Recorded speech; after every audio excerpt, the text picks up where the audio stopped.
listening to the Chartographers.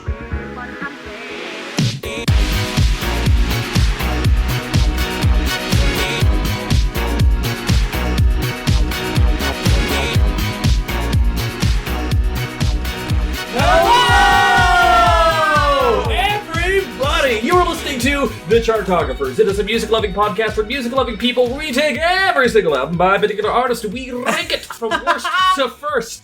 And guys, listen, we ourselves on the back end, we took a little bit of a break because we had a whole bunch of stuff that we had to go through, but we needed some time to get through the most albums we've ever done in a single artist ever. We're doing 16 albums today because we're tackling, according to the trailer of Running Down a Dream, the truest American rock band. I don't know how you interpret that, but that's a real thing. That's right, guys. This week we decided to go straight into the heart of Americana. We are going to talk about the one, the only, well, arguably the greatest rock artist to ever emerge from Florida. That's right, guys. We're talking about Tom Petty. Woo! Mudcrunch if you're nasty. So, Tom Petty, basically, literally, the thing is, he started out as a young kid. He saw the Beatles on TV. That had a big effect on him, born in 1950. And the thing is that when he was actually on the set of a film that Elvis was doing in Florida at the time, seeing Elvis was the thing. It's just like, I want to be a musician. That's cool. That's awesome. And, created the rest of his life around that. He formed a lot of bands. There were the Epics. Of course, there was Mudcrutch. And then he moved out to L.A. and just started grinding. And he was signed to deals. And Mudcrutch never came into anything. And then eventually, his other bandmates kind of had their own thing. And it became Tom Petty and the Heartbreakers. And he's made it known a couple times. Tom Petty is a notorious asshole. And we're going to get into some of the most wonderful things. We've talked about a lot of those, not just on this podcast, but specifically this season. Mm-hmm. There have been a lot of just wow, you're a dick, but you're so talented. Right. So we're willing to pass it, and so, he tragically was taken from us probably too soon, but just very recently, but we have a lot of feelings and we have a lot of albums to get through, and I'm so excited to do it. This, for me, personally, has been an interesting dive into a discography that's he's one of the most consistent songwriters I think we've ever dealt with. Absolutely. Yeah. Just even when just the sheer number of songs that we're talking about here, the fact that he has as many as he does that are just incredible really speaks to his craft and his skill. And he, right out the gate, he had what it took to make just an amazing, pop rock song. Yeah. And I'm so pumped. I know. And the thing is, I'll also think, not to give too many spoilers here, this is one of the only times ever that I've listened to a discography going in cold, and I emerged out of it the first listen, I know what my number one is. Sometimes I say, in this podcast, sometimes I don't know, I'm but, really this one, I know. But here's the thing. Anyone can talk about it, but we are talking about who's the we. Let me tell you, first off, there's me. I'm Evan Sadi. You might know me as the interviews editor of Pop Matters. I've written for other places, but most importantly, I hope you know me as the wackadoo host of this podcast, the pirate radio station that this is. And thank you all for listening, especially you people on Reddit. You're so nice. And the other thing I want to say is that, it's cool, and I love this podcast dearly. If you've listened to any episode, then you know the person sitting next to me, the Mike Campbell to my Tom Petty. That's right, guys. We're talking about Taran O'Reilly, co-creator. Hey. How you doing? I am so excited. This has been, such a fun journey, and surprising. And obviously, Tom Petty is iconic. I knew probably a dozen songs already, but just, diving into everything, there were so many surprises and so many collaborations sounds and collaborations and his style, while there is a very solid Tom Petty Tom Petty thread. Clothing line. Shut up. Actually, that's kind of genius. I know. I might steal that. Yeah. Pay for it with welcome. your petty cash. Yeah. Pay for it with Petty Cash, the new app. So. But no, it's just his melodies sit in a certain realm, but just the production is, he works with so many different people that bring out different sides of him, and it's just so incredible how, low-key spoiler alert, how 20 years into his career, he was writing some of the best songs he had ever made. Yep. And that is a rare feat. And so I love Hypnotic Guy too. It's so good. But here's the thing. You and I can have a long debate about Tom Petty. But the thing is that you and I can do it, but we couldn't do it alone. We need to have a guest, so we needed to bring in the guest. That's right. She grew up with Tom Petty. She has had it in her life forever. She is also the world's foremost mermaid enthusiast. Mm-hmm, and on top of that, love meow meows. And most importantly, is a former guest. You may have heard her on our Fall Out Boy episode from season 1. She's back in studio, Nico Pashka! Woo! How are you doing? Petty. So I didn't think this was the one I was gonna do next. Oh, what did you think? I asked before. I said, "How do you pick this and how do you do it?" I thought Modest Mouse was gonna be my next appearance. So when you guys asked for Tom Petty, I was like, "Oh, Tom." It's a little more intimate. It's a little bit more like roots of like spirituality for me because music is super spiritual for me, and so he's sort of like a building block. He's like a disciple for me of like music. Period. Like he's one of the three wise men or something, but he's like an usher of him, Isaac Brock, and someone else. Yeah, we'll figure that out later. Well, great. Well, listen, I'm excited to talk about. We have a lot of opinions. We've been listening for the past 2 weeks, and we've been watching documentaries. We've been doing the whole damn thing, including watching the trailer for She's the One. Looks terrible. Don't watch it. Oh but my most God. importantly, Watch it. watch the trailer, not the movie. But here's the thing. There's Tom Petty and the Heartbreakers. Tom Petty has a couple other groups. He, of course, has a supergroup, the Traveling Wilburys, with Roy Orbison and Bob Dylan and all that. And then he also has, of course, Mudcrutch, his original band that they kind of revived in 2008 and kind of kept going for 2 albums. But the thing is that we're talking about Tom Petty and the Heartbreakers. And that means, yes, we are including the 3 Tom Petty solo albums. Because really, the Heartbreakers are involved in all of them. They're kind of like helping out with production and songwriting duties. And They toured on it, kind of pissing them off a little bit. Mike Campbell still has just as many songwriting credits as he does anywhere else in the discography. So, it very much feels like... and especially because he'll keep working with the same producer. Like, he works with Jeff Lynne and with Traveling Wilburys, and then with his solo album, and then with the next Heartbreakers album, and then he does the same thing with Jimmy Rick Rubin. Iovine, yeah. So it's like, it's very much, it feels part of the same thread. Where Exactly. it's like, there's so many voices in Traveling Wilburys. But it'd like be weird also to include that here. Yeah, and if we were talking about Tom Petty the Heartbreakers, we were talking about the album that has fucking Free-Fallin on it. Like, That what would the just fuck are be you so doing? idiotic. Right, Yeah. exactly. So that means, guys, we have 16 albums. What are they? Let me tell you. There is 1976's rock and roll debut, Tom Petty and the Heartbreakers. There is the sequel to that, 1978's You're Gonna Get It. There's the big mainstream breakthrough that was 1979's Damn the Torpedoes. There was the sequel to that with a couple Stevie Nicks cameos on there, 1981's Hard Promises. There's the album that's called Long After Dark in 1982. There is the little bit more psychedelic, little bit weirder Dave Stewart produced album Southern Accents from 1985. There is Let Me Up, I've Had Enough, his Bob Dylan post album from 1987. There is the first Tom Petty solo album Full Moon Fever from 1989. There is the Jeff Lynne produced maxi album Into the Great Wide Open from 1991. There is the second Tom Petty solo album, the Rick Rubin produced acoustic thing Wildflowers from 1994. There is the Songs and Music from She's the One, 1996. There is the kind of modernish, let's call it an album, Echo from 1999. There is the scathing music industry screed that is 2002's The Last DJ. There is the third and final Tom Petty solo album, which is Highway Companion in 2006. There is the blues-inspired Mojo from 2010. And there is the psychedelic throwback that is Hypnotic Eye 2014, and which ironically is the first and only album chart topper that Heartbreakers ever had, which is kind of crazy when you think about it. Way ironic. Yeah, so considering that we're not doing Wilburys or Mudcrutch, that kind of covers it all. 16 albums, 16 slots. I think that is the most words you ever said during that long introductory listing all the albums. If you Charty fans out there, if you want to transcribe that for me and get that as a back transcribe that, get it as a back tattoo, that'd be great.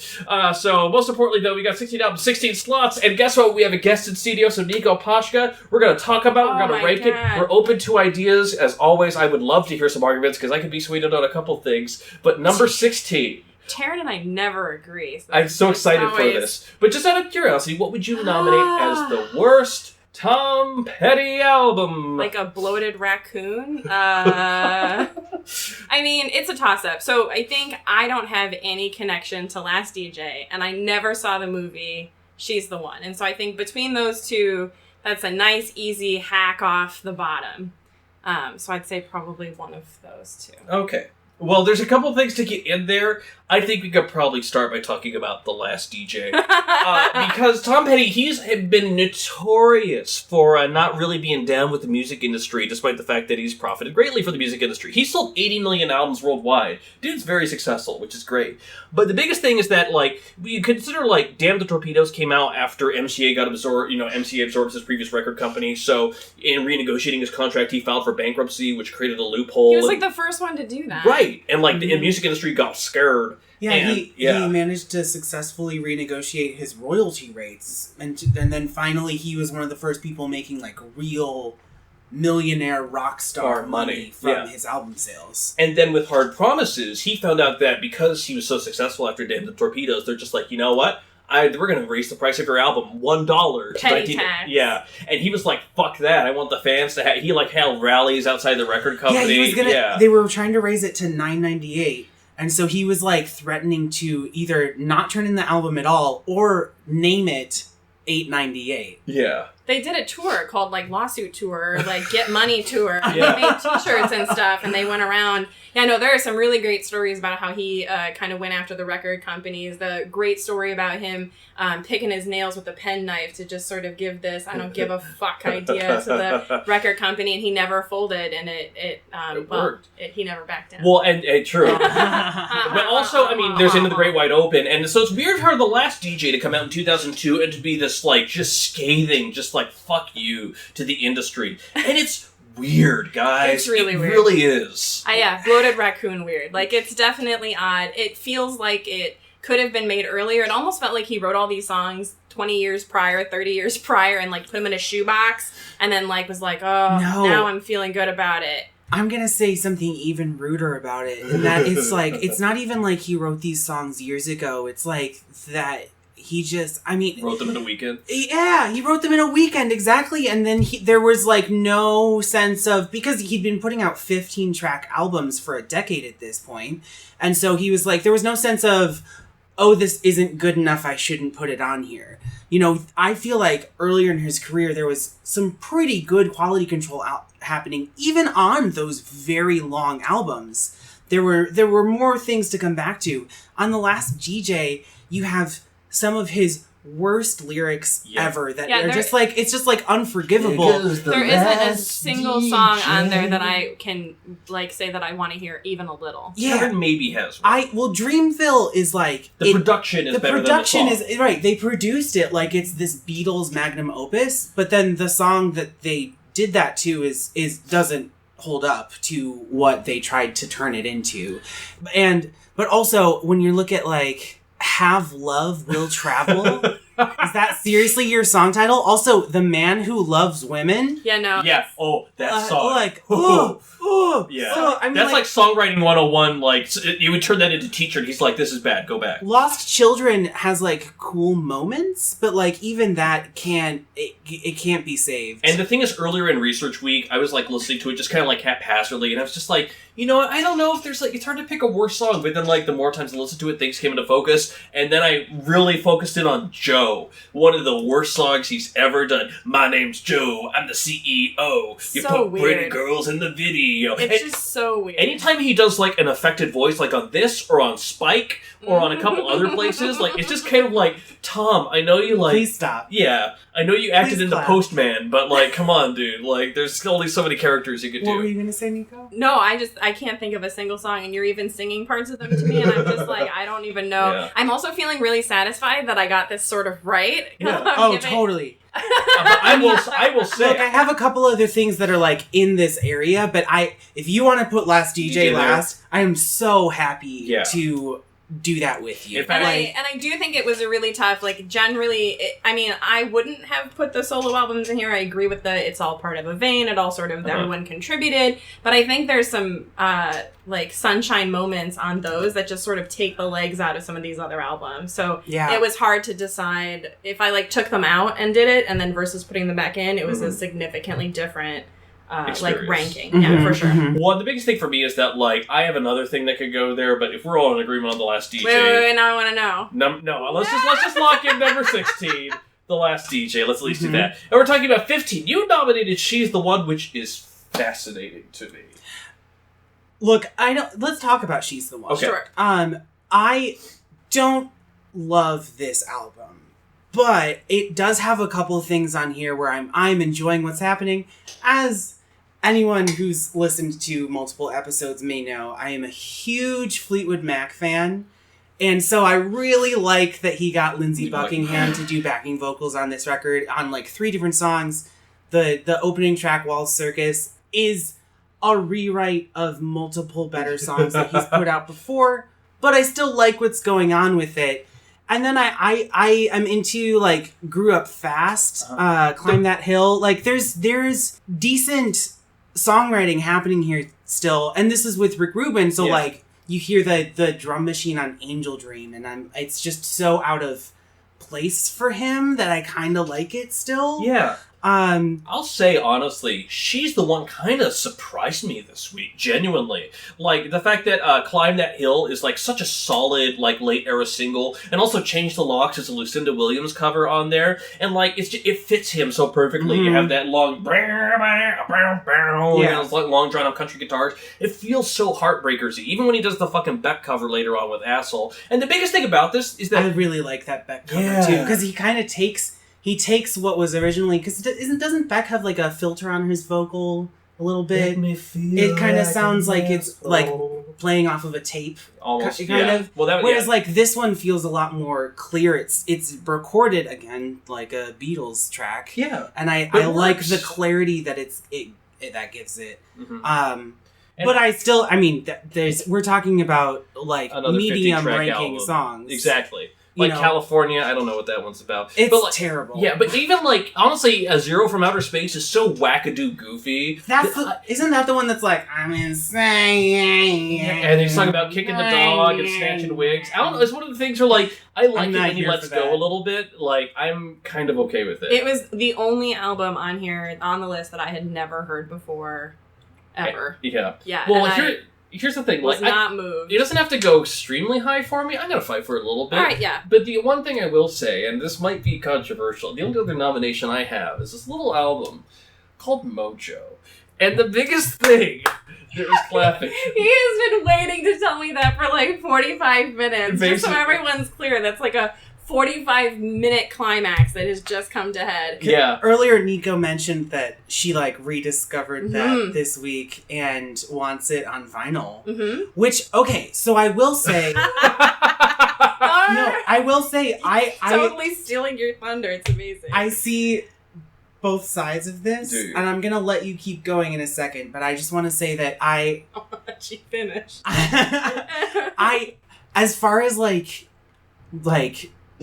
putting on a record and having like great atmosphere, I understand enjoying this album. The musicianship that's here, all of the guitar solos. It's a blues rock album. It's a blues rock album, and so if you're looking for like it's a pretty good blues rock album. If you're looking for that, right, great. But if you're looking for Tom Petty, the like incredible pop rock songwriter, that's not here. Yeah. Somebody said that Mojo was not about the songs, except that they were songs that the band wanted to play. Like, they were songs to be played out loud, like songs to like jam to. Mm-hmm. And so that makes sense. And it does make sense that it's much higher up for me, because I am a blues rock kind of a girl. Like, if you look at my Rolling Stones collection. Yes, right? Like, you look at those, and generally speaking, I hate everything that came out of the 70s. I don't like Fleetwood Mac. Like, no, it's tough. And so my musical tastes tend to lean towards more of this, like, three dudes in a garage with, like, more of a bluesy tin can sound than... So that's, I think, why Mojo is significantly higher for me, but not too much higher, because, again, there's a lot of other... Well, one, it's another 15-track album. Mm-hmm. And again, I think we could say that regardless of album, Tom Petty never needs 15 tracks. 12, 10, you know, like, it you does, can get to your point. And it picks up over time. Like, they were all like 10 tracks, and then it like hit this 12 point, and then they just started. Like, well, we have CDs now. We need to fill the CDs. All over like, the place. I don't think you do. And yeah, that's the biggest thing. We're like, then you have like Jefferson Jericho Blues, which opens the album with the harmonica. It's like you're talking about Thomas Jefferson having sex with one of his slaves. Like, that's the other thing. They're like 60. Like, they're 60 years old, and so I think to hear them play.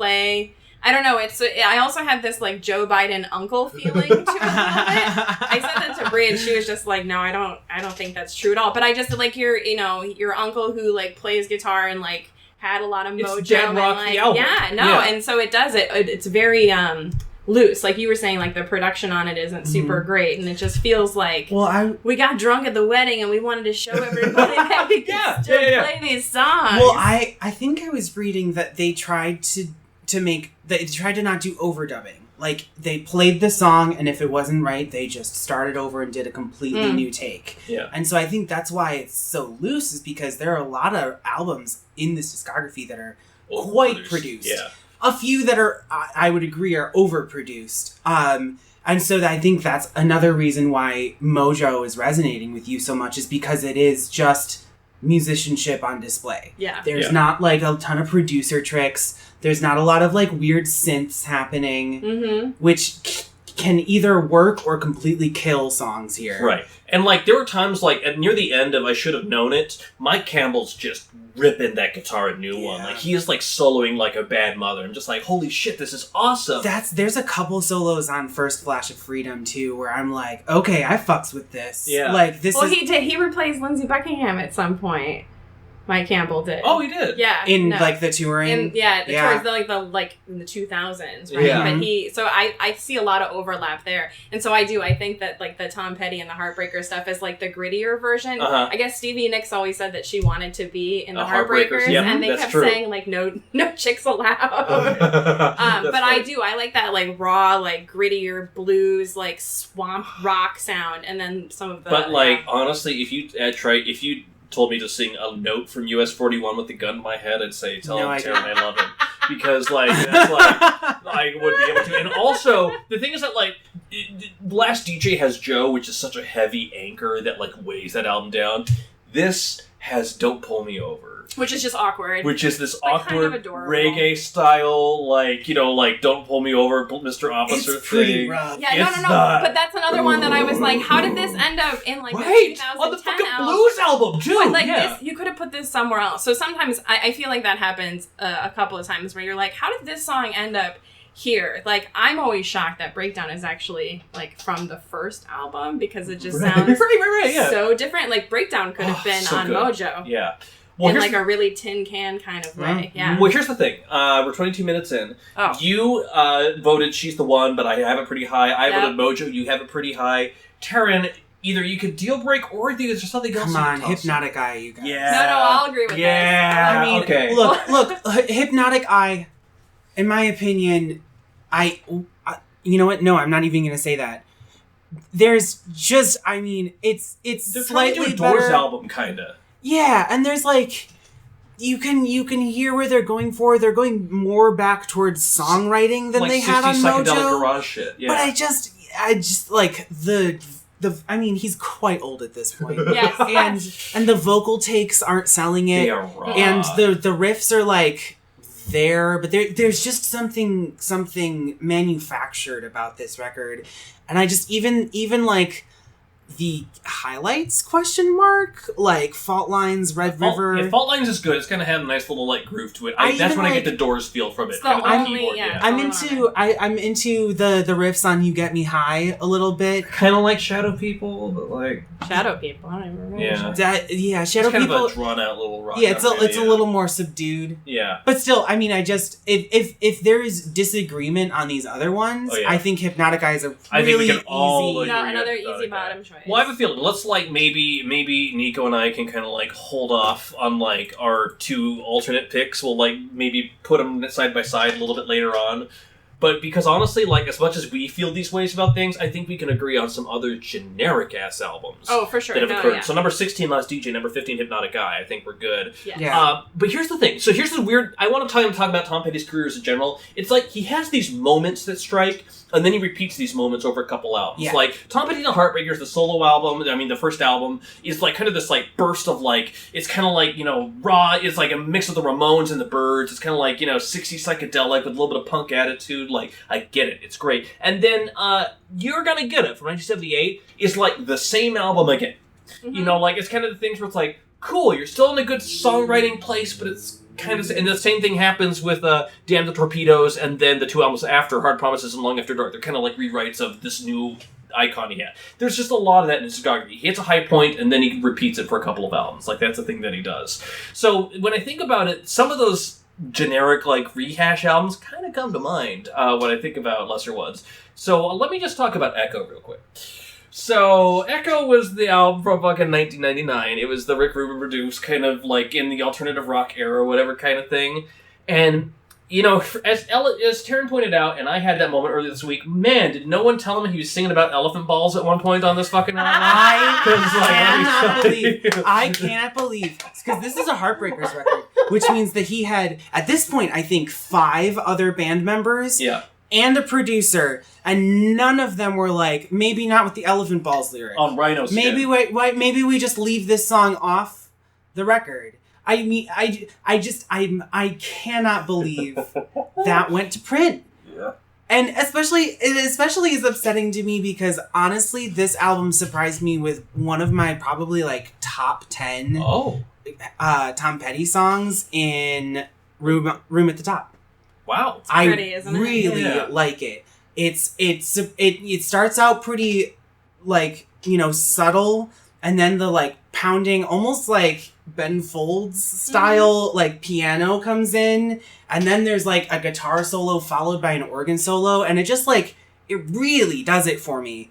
And for me, swinging off this one, this very simple, that one's fun too. So pretty. I always say that that's a great song to have like One a of the most- baseball package too, to like the team who didn't win the World Series. Like, oh, we tried super hard. No, I agree. And it's hard for me because a lot of the albums overlap. Like, I really feel like there are songs that like, if you had waited like 3 more months, you could have gotten these other 2 songs that you wrote. And there's just a lot of overlap. There aren't a lot of albums that like all 10 of them are amazing. Right. And he does and to his credit, he does a really good job making sure there's like a fucking banger on every single album. One. Like when I put on Into the Great Wide Open for the first time this week, I was just like, I don't know how this one, and then it opens with Learning to Fly. I'm like, oh shit, we're fucking here. I love it. You know, But Echo also sounds like 1999, which was not exactly the the best time for us in music land. Like there were some really interesting things happening, and I think it sounds like Third Eye Blind could have put out this album, basically. Totally. Do you know what I mean? Yes. Like, or like, what is not Soundgarden, the other one about, you know, truly, madly, deeply. Oh, like, you mean... Right? Like Savage Garden? Yes! Like, it doesn't matter. It just kind of sounds like an album that a more rock and roll band, less alternative band would have put out in 1999. And as I pointed out to so Taran, happens that it sounds like XRT distilled. Yes. I can imagine this whole album like, coming up, new song by Tom Petty on XRT. Yes, you know, like, I just imagine that happening. So, I mean, the thing is, like, it basically, if we're not talking about those other 2 albums, it's like this or, like, Long After Dark for me. Like, I don't have strong particular feelings. I am like, gonna either way. fight you hard on Oh, Long really? After Dark, actually. Okay. Long After Dark is pretty high for me. Really? We can talk about it now if you want to. Okay, well, wait, before we do anything else, can we maybe agree on Echo, unless there's someone else at number 14? No, we can put it down. Yeah, we can put Echo down here. I think if we're putting Echo here, for me, it's hard to find something else that goes below Mojo. I like Mojo, but it doesn't have the same impact.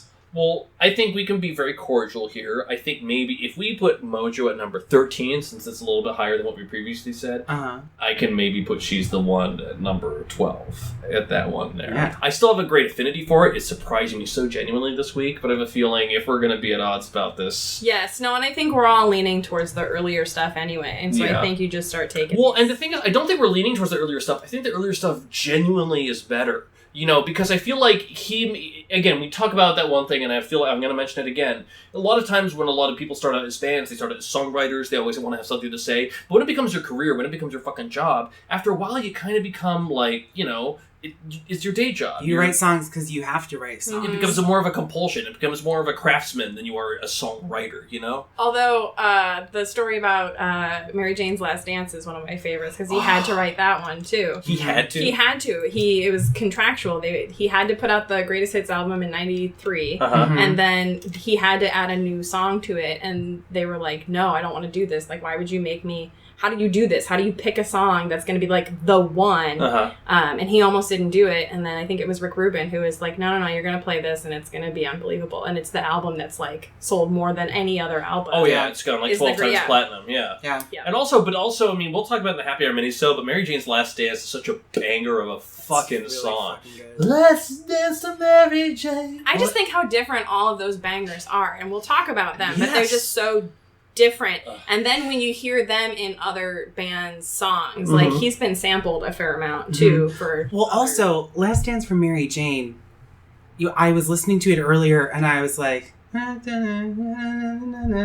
this sounds exactly like Californication. Like, exactly like Californication, which I believe came out multiple years later. Yes. But yeah, you hear him all over the place.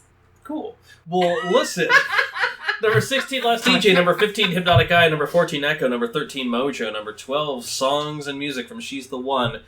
We're in a good spot. I'm actually kind of amazed we kind of got it up to here, because now we start getting at the knives. Now we start getting a little bit cutty.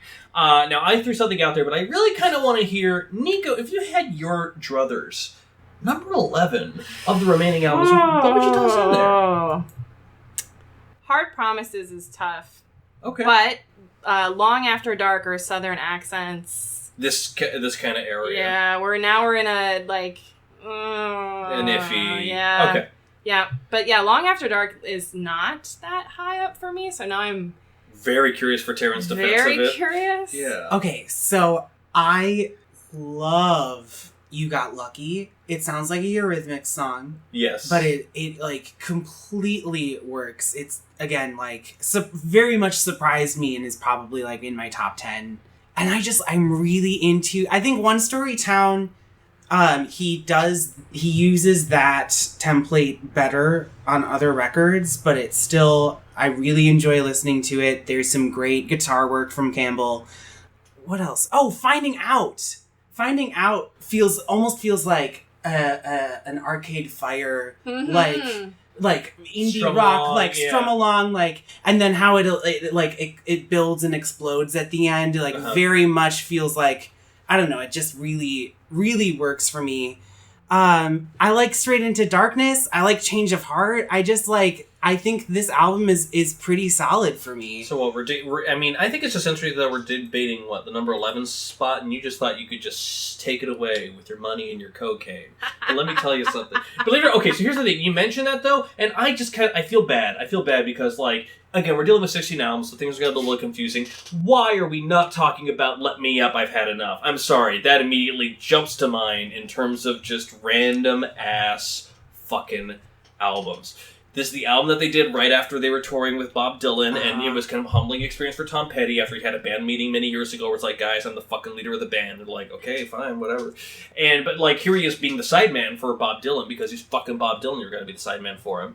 And Bob Dylan co-wrote Jammin' Me, which is okay. But earlier today when I heard it, take back your Vanessa Redgrave, take back your Eddie Murphy, I'm like, what the fuck is this song about? Take back your Israeli torture. I'm like, what the fuck, song?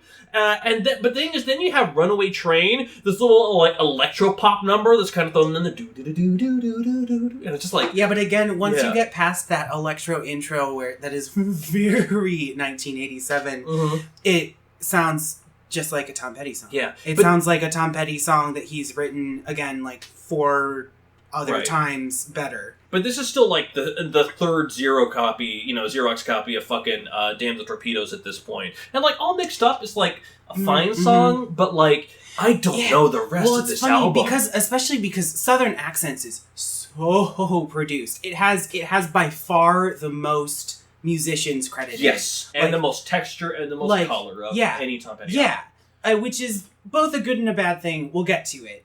But Let Me Up, I've Had Enough, they were they didn't use a producer. There are no additional musicians at all. It is just Tom Petty and the Heartbreakers. This was made strictly by them.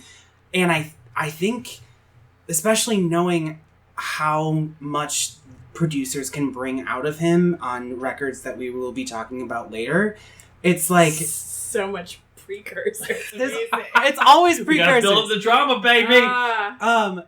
It's just there's not a lot here. It's just there's just some Tom Petty songs, and they didn't really do anything to make them stand out from the pack, and the technology of 1987 isn't doing them any favors either. It's very limiting, and it's very. I don't have any feelings really, truthfully, about it. And it's it's another one of those albums like Echo where I feel like anybody could have played this. It's fine. Yeah. It's fine. but I think you said it's like forgettable. Like it's just like yeah, and that's like the biggest thing for me. Like as much as like I don't love Long After Dark, it still has Change of Heart on there. It at least has something going for it. And on this album, I don't know what I'm getting out of it. Like, I mean, the title track is the best song, but even that is not. It's like even like that, it's like subpar. There's 50 better. The title track is songs. still like basically an album track on any other fucking Tom Petty album. So listen, I agree. Runaway Train is the only thing out there salvageable for me. We're great, love it, fantastic, guys. We're blazing through because we haven't gotten to the really rough stuff yet. So that's great. Number 11. Let me up. I've had enough. Okay. Listen, honestly, because I know how much Taran and I disagree about most music, which is ironic when he makes me mix discs and they're like 100% spot on. It's just magical. All I give a shit at this point is that like 3 albums make top 5. So if that doesn't happen, then I might be terribly distressed. But this whole middle section, as long as you weren't expecting Mojo to be fucking no. And that's why I said I think it's a little unfair with the solo albums because those move up pretty high for me, and then they disrupt some of the other stuff. And I'm not nominating it here, but I would say almost with an exception, Highway Companion. Because there's like some good songs on there. There's some good quality songs. But like I feel like Full Moon Fever and Wildflowers are like a different game altogether. Highway Companion is just like there's some good stuff on there. It's not like changing my life. So you're saying you're not nominating it? No, I'm just talking about it. Because I could nominate it here. Wait, really? Highway Companion? Really? Yeah, I think Jack is fucking great. Is fucking great. It's like a secret little Paul Simon number. You know? It's like the only time the only time that Tom has given like a breezy, like very light vocal take, and he's multi-tracked, and then there's the very distinct like riffs that break out of that solid vocal line, but they're still acoustic. There's not, which is why I think I like it so much. Again, I really like when he breaks out of his mold. Again, we listened to 190 songs for this, so there was a lot of things that kind of blurred together, like the rest of this album. Saving Grace is solid. I like Square One. Square One is like a nice little, acoustic thing again. You know but how they always tell you on a test if you want to guess the answer, that's most usually the answer to guess C. I feel like they often put their best songs towards the top of their albums, and then they do start to fall apart, whereas I think other musicians will try to bury it and mix it. Right, yeah. So I agree. I think that some of the earlier songs up on the top, Square One in particular, is pretty solid on that. But it also sounds like something he wrote maybe even on a ukulele, like in one of those vans. Right? Like this is his Eddie Vedder solo album. Yeah, part of it has like a beachy nomadic feel to it, but it's not it's the third of the solo albums for sure for me. Yeah. So again, this is just trimming fat. It's definitely the Dark Knight Rises of the Tom Petty. I'll tell you that much. Yes, I mean, okay. I don't have strong feelings. It doesn't. There's not a ton to come back to here. Great, love it, fantastic. Okay, we've had a very good debate, and the thing is that we're talking about these albums. We're talking about 16. We're kind of blowing through them a little bit quickly, but guys, I think it's fair to say, we're very well-rounded in our opinions. If you're going to 16 albums, there's only so many that you can get through as highlights. Well, yeah, there's only so many tracks that can differentiate themselves from each other. I mean, there are especially the last couple of albums we've talked about. There are other enjoyable things on here. There's not a ton that's distinct. Yeah, and I think it's really hard when you put out this many albums. Like you keep saying, this is the most albums you've reviewed. This is an artist that has done work, like a body of work for decades, as long as I've been on the planet. Like, there are going to be albums that are full of garbage. Like, it's just inevitable. Yeah. It's just, It's just part of the game. Right. But when you pull songs out of great albums and you still have a 2-disc set, you know what I mean? Right. Like, that's fuck. There's plenty of good stuff left we can put at the top. I'm not worried. Mm-hmm. Well, now we're at number 9. Oh, number 9. Now, what do we got, friends? What do we got? Who wants to toss out a nomination for our number 9 album of the ones that are remaining? Terrence, really... I'm looking, and that was such a good maneuver. I'm really happy you did that. I have an answer. You don't think you have an answer? No, I do. Oh. I do have an answer, and I don't think it's going to be super controversial, given where we are in this ranking. Aesthetically. I think it's time to do You're Gonna Get It. It has to be. It has to be, though, right? there's like a couple nice songs on here. I think the title track, it like really rocks. Magnolia is nice. And I Need to Know is pretty great. It's, again, a nice little rocking number. But there's nothing, that album. there's nothing really revolutionary here. Mm-hmm. Yeah, this is a really short album. Like, all the songs move really, really fast. This is one of the albums that I would dissect and throw songs other places. Because I Need to Know is a great one of those... He's jumping off an amp kind of, like, kick-out songs. Like, that is the song... For a band that is known for their live shows, that fits the bill, 100%. I Need to Know. Listen to Her Heart is also a very beautiful song. I think that's one of his better... it would make, like, one of my top 10 songs lists. Right, absolutely. It feels very McCartney. Yeah. Right. And the other thing I think about You're Gonna Get It, and again, why I'm not super married to it, is it feels sort of like...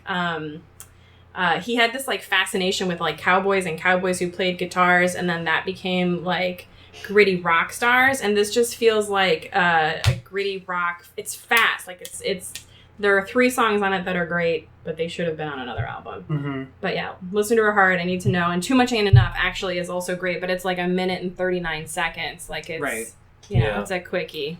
So I was looking at these albums though, but I think that before we get into a point of genuine consideration or like consternation or just fighting, I would say I was gonna say my heart is racing. Now we're getting to the part where I'm like I'd say You're Gonna Get It is like the last safe choice. I really do, because after that I think we start getting into personal favorites. So at the very least, can we all agree You're Gonna Get It, number 9? Totally. All right, cool. All right, so guys, let's just do a brief recap. I'd say we do one more slot, and then we'll take a quick break before we do our part 2 episode. But right now, for the ranking, that means we have number 16, The Last DJ, number 15, Hypnotic Eye, number 14, Echo, number 13, Mojo, number 12, Songs and Music from She's the One, number 11, Let Me Up, I've Had Enough, number 10, Highway Companion, number 9, You're Gonna Get It, which leaves us with the self-titled, Damn the Torpedoes, Hard Promises, Long After Dark, Southern Accents, Full Moon Fever, Into the Great Wide Open, and Wildflowers.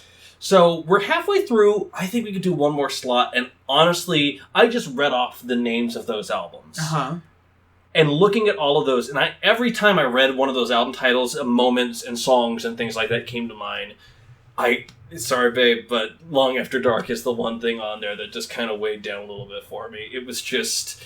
It's like, the thing is, like, there are moments on there, and the thing is, we're talking about good albums at this point. We really, really are. But, like, of these remaining ones, it's like this maybe the debut. I don't know. Like, I'm just kind of sitting around with a couple different thoughts. Walk me through. Well, I think the debut is coming up soonish, if not right now.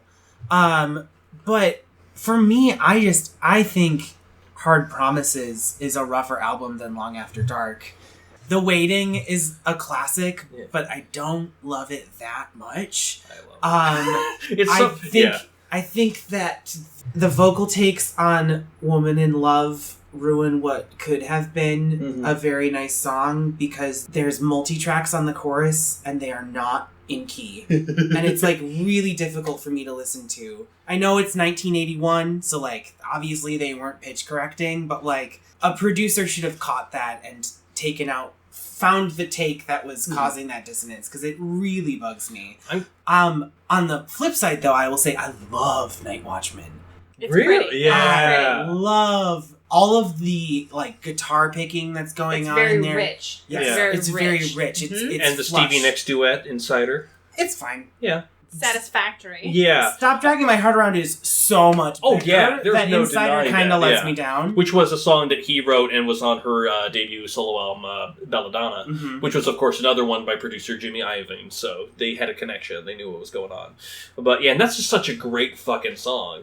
And so, like, there's that. And it's weird how, like, Insider and The Criminal Mind, there was almost, like, a theme developing on this record for me, like, kind of in the back half, which is interesting because I feel like he's a guy who could do a theme album pretty good. And then he did it with The Last DJ. I'm like, oh, never mind, you fucking suck at this shit. Like, you know, like, it was so weird. Like, I wanted him to do, like, a story. He felt like a guy who could, like, do a shitty, like, basic-ass rock opera, but make it sing somehow. And, like, it just kind of never happened. So, like, there's still a lot on Hard Promises I do like. King's Road honestly does it for me. Like, that's just a big fucking chorus. It sounds like a bunch of other Tom Petty ones, but it's one of those above-average ones that just, like, nails it for me. It really, really does. He also has a song called King's Highway that I think has a better chorus. Oh. So... Oh, damn. You know, yeah. it doesn't... Yeah, no, well, Taran and I never agree, and so I'm kind of with Evan. I think Long After Dark sort of edges it out a little bit, but... You mean the down, right. Yeah. Yeah, I mean, that's fine. Okay. I can be outvoted. Okay. Well, in that case, I'd say let's go ahead and we're doing the difficult decisions now. Long after... Oh, no, I'm still feeling good. My heart is only moderately racing. Okay. There's a lot of good stuff still on the table, so I'm still feeling pretty good about life here. Okay. I'm glad to hear it. No, this is good. This is a big... Okay, well, big just moment. out of curiosity, if we nominate and we just locked in and outvoted Taran for number 8, Long After Dark, Nico, what would you say is number 7? You know, it's hard because I agree. I don't know which one of you just said it though. That the ranking the is first, the hardest. The first album is really hard because there are 2 songs that I adore on that album, and so it's really hard to. Are they the singles? Yes. I mean, here's the American thing. Girl They're is so like, goddamn good. It's like, how did this come out of a human? Why is it like, the last song on the album? It's just weird. It should be the first one. I know. Legitimately. I don't know. I kind of like it because to me, American Girl feels like a culmination. Yeah, a culmination. So it's like an introduction to the rest of his career. For sure. No, Okay. I think that American Girl is a character and like a storyline that he repeats through. There's some American Girl appears in every album. There's like a version of a girl who has like a hope and dream to get Or somewhere loves bigger, Jesus, and or, yes, yeah. but she kind of reappears. So, but yes, I don't know. So I also, unlike Nico, love the 70s. And this album definitely, it's obviously Tom Petty's songwriting is here already out the gate. But there's also some very 70s production things happening, including all of the tight harmony vocals. Yes. Like what you get on Stranger Than the Night. Mm-hmm. I fucking love that song because that feels almost like My Sharona, kind of. You know what I like? Yeah. That very like tight. piercing, Right. tight harmonies. Staccato, yeah. And then like I like Luna. Sure, I'm no, not and gonna lie. and listen, I am only really going with the tide here with the kind of the feelings because when I said that some other albums, you guys groaned quite a bit. But I still think that Hard Promises has got to go soon. I'd be okay, right, if the first album eventually went. But I have bones to pick with like Southern accents. There's just So, but I think it's for the same kind of. No, but I wanna hear reasons. what's up with Southern accents. Well, I think it's one of the albums that had too many cooks in the kitchen. It just starts to feel like I'm not sure what's going on. It sounds. I mean, Don't Come Around Here No More is just so like forced contemporary. Like somebody was like, do this weird thing. It's a Tom Petty song that has a sitar instead of a guitar. That's really all it is. No. Really. What else it is the template for all of the quote-unquote 1980s pop that we've been getting for the last decade. Modern. I think that's part of why that song, I like it, but it bugs me a little because it's like drum machine, reverb, hey! All of it is like exactly what Jack Antonoff has been doing for his entire career. Right. You're mentioning how Bleachers is basically Tom Petty reborn. Well, Bleachers hilarious. isn't just Tom Petty That's reborn. hilarious. Bleachers is Southern accents. So the other thing about Southern accents, because I did watch that like 4.5 hour long running down the documentary, tree which with Peter Bogdanovich. it's actually if you have a lot of time in a hotel room to kill, which I did over the last couple of weeks. You can watch that in several sittings in the bathtub. But this album apparently took the longest 3 years to make. Yeah. And they tried to do it by themselves, and then they brought in different producers. And so I think you feel that in just how disjointed Southern Accents feels like a Raggedy Ann doll to me. Like a bunch of shit that was sewn together that like resembles a Tom Petty doll. But it's not. Honestly, that's kind of its charm, though, because I appreciate Southern accents. Because, like, when I first got it, when I had all the albums and I saw the cover and there's this, guy, sowing fields, and then there's, it's called Southern Accents. I was like, oh, this is gonna be like his, other side of town. It's gonna be his Nebraska by Bruce Springsteen, his acoustic Southern roots, whatever. No, it's this fucking weird ass fucking psychedelic bullshit. Mary's got a brand new car. I'm not gonna lie.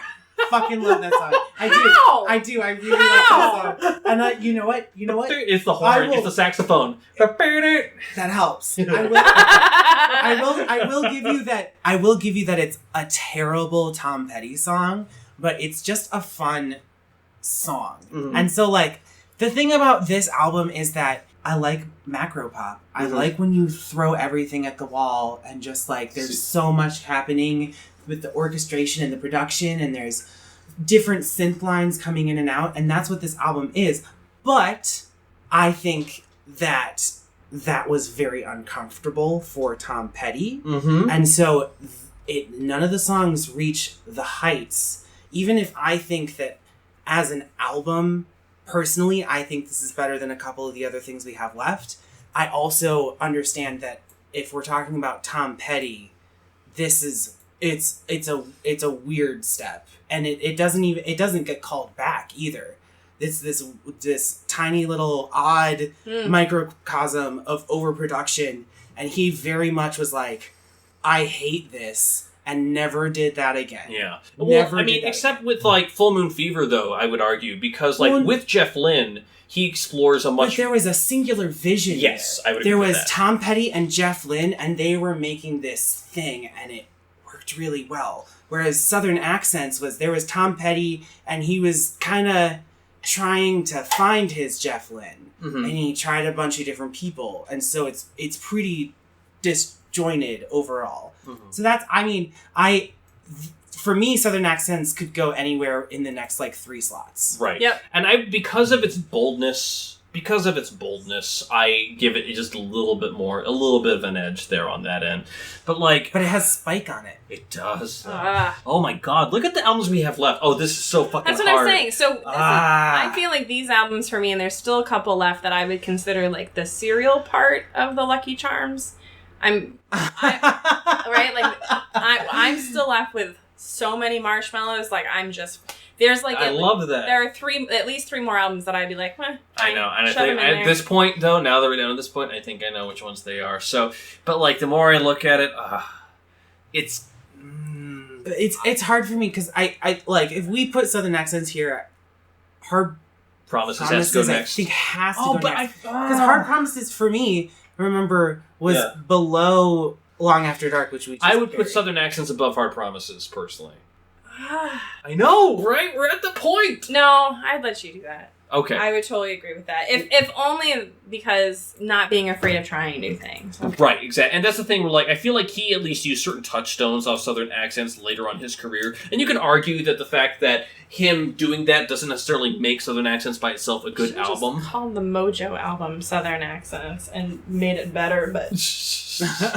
Well, listen. It just felt more rooty, right? Yeah. Like and I think that was the goal with Southern Accents. I really believe that if they just had changed the name of the album, it would have been better, because I think it set people up for an expectation that it was going to sound like Gainesville, Florida. Right, and instead it sounded like peak 1985. Right. Yeah. Like, there are times on here where, and again, literally nowhere else in his discography do I think, oh, this is a little Talking Heads. You know? Yeah. Like there's a little bit of that, like, world beat that everyone was doing in the time, 80s. Yeah. He should have put Don't Pull Me Over on Southern Accent. That would have been much better. Here's my argument. It would have been much better if he didn't write that song. But the video is pretty great. Oh, there's a video? There's a video. Oh. There's a lot of Tom Petty videos, and a lot of them are just He was a video artist, though. Well, that's the thing. I think he came out in and with MTV. Like that. He embraced it, unlike a lot of his other rock buddies, which were like, that's just flop. He has such a stage. I don't have many regrets in my life. But when I moved from Boston to Chicago, and I'm from Chicago, my family is here, Tom Petty was playing Wrigley Field. And I was like, I really should take my mom. My mom is in love with Tom Petty. My mom is 71 now, right? And I was like, I gotta take her to the show. I gotta take her to go see Tom fucking Petty. But she had a lot of health problems. So I was like, you know what? I'm gonna wait. It's fine. Tom Petty will tour forever. That's what Tom Petty does. And then fucking Tom Petty dies. So it's, again, spoiler alert. I don't have a lot of regrets in my life. In fact, I probably can't name more than that. But I should have seen Tom Petty live, and I never did.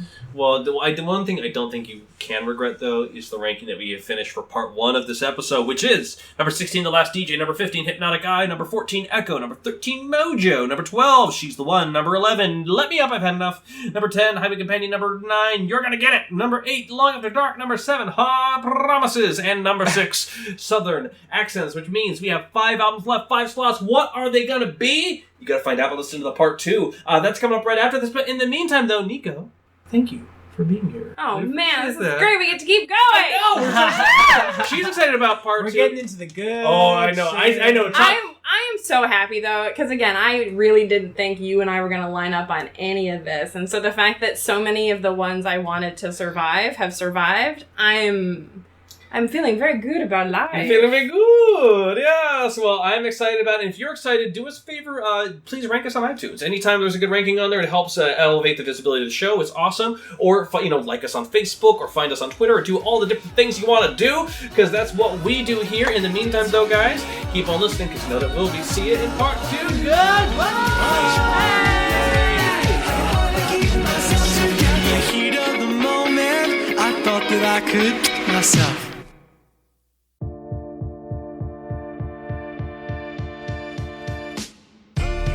Hey, this is Kyle Hawk from It's All Dead, a podcast about the music we love and why we love it. Our show is a free-flowing conversation featuring a rotating cast of guests, including musicians, music journalists, and music enthusiasts, sharing how the music is still alive and well. Subscribe on your favorite podcast app, and then come visit us at itsalldead.com.